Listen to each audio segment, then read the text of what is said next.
Washroom থেকে বেরিয়ে দেখি আমার বোন ফাতেমা ও আমার স্বামী একসাথে বসে আছে, এমন ভাবে যেন ওদের মতো নিষ্পাপ আর এই পৃথিবীতে কেউ নাই। অথচ কিছুক্ষণ আগে এই দুজন মানুষই অবৈধ কাজে লিপ্ত ছিল। আমি কি বলবো বুঝতে পারতেছিলাম না। আমার লজ্জায় মরে যেতে ইচ্ছে করতেছিল। ওদেরকে কি একটু খারাপ লাগতেছিল না? কেন যেন ওদের সামনে আর দাঁড়িয়ে থাকতে পারলাম না, তাই পাশের রুমে যেয়ে শুয়ে পড়লাম। শুয়ে শুয়ে ভাবতেছিলাম আর হাসতেছিলাম সেই কলেজ লাইফের কথা। আমার স্বামী আমার পিছনে কতই না ঘুরেছিল, কতই না পাগলামি করেছিল, সেই কথাগুলো ভাবতেছিলাম। ভাবতে ভাবতে বুকের ভিতরটা কেমন যেন মুচড়ে উঠলো। সেই পুরনো কথা মনে পড়ে গেল। আমারও একটা সময় গিয়ে মনে হলো যে না, এই মানুষটা আমার জন্য পারফেক্ট। এ আমাকে প্রচন্ড ভালোবাসে, এ আমাকে খুশি রাখতে পারবে, এ অন্য ছেলেদের মতো না। আমার স্বামী সবসময় আমাকে বলতো সে আমাকে ভালোবাসে, আমার রূপকে না, সে আমাকেই ভালোবাসে। আজ কেন জানি মনে হচ্ছে সেই কথাগুলো সব মিথ্যেই ছিল। তা না হলে কেনই বা আমার স্বামী আমার বোনের কাছে গেল? আমার বোন দেখতে আমার ঠিক হাজার গুণে সুন্দর, রূপ গুণ, ওর যৌবন, ফিগার সব কিছুই আছে, যেটা আমাকে অনায়াসে আমাকে পিছনে ফেলে দিতে পারবে। সেজন্য হয়তো আমার স্বামী ওর কাছে গিয়েছে।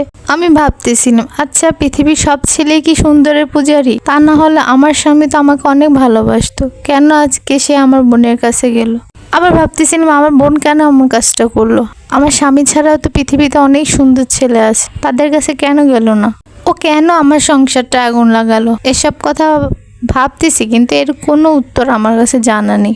আমি আমার বোনকে যখন বললাম তুই এই কাজটা কিভাবে করলি, কেনই বা করলি, পৃথিবীতে কি ছেলের অভাব ছিল?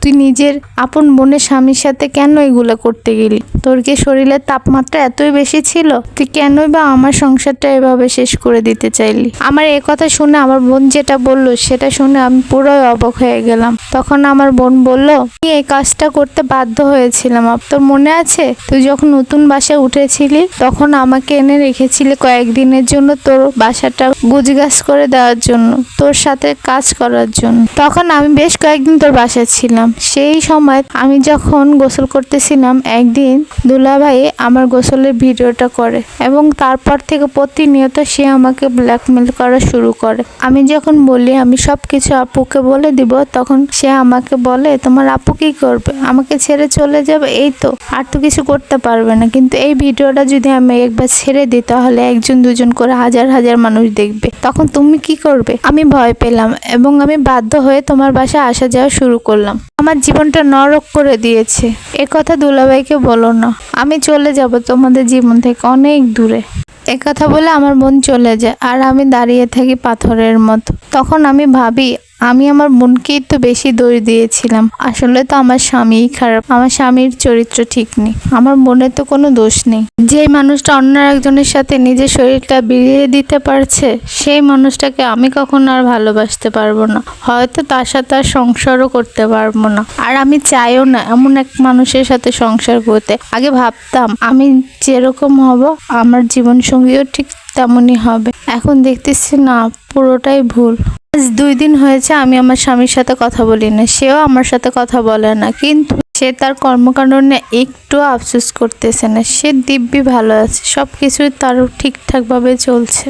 সে যদি নিজের ভুল নিজে বুঝতে পেরে আমার কাছে ক্ষমা চাইতো তাহলে হয়তো আমি তাকে ক্ষমা করে দিতাম, কিন্তু সে সেটা করেনি। এই একই কাজ যদি আমি করতাম তাহলে কি করতো সে আমাকে?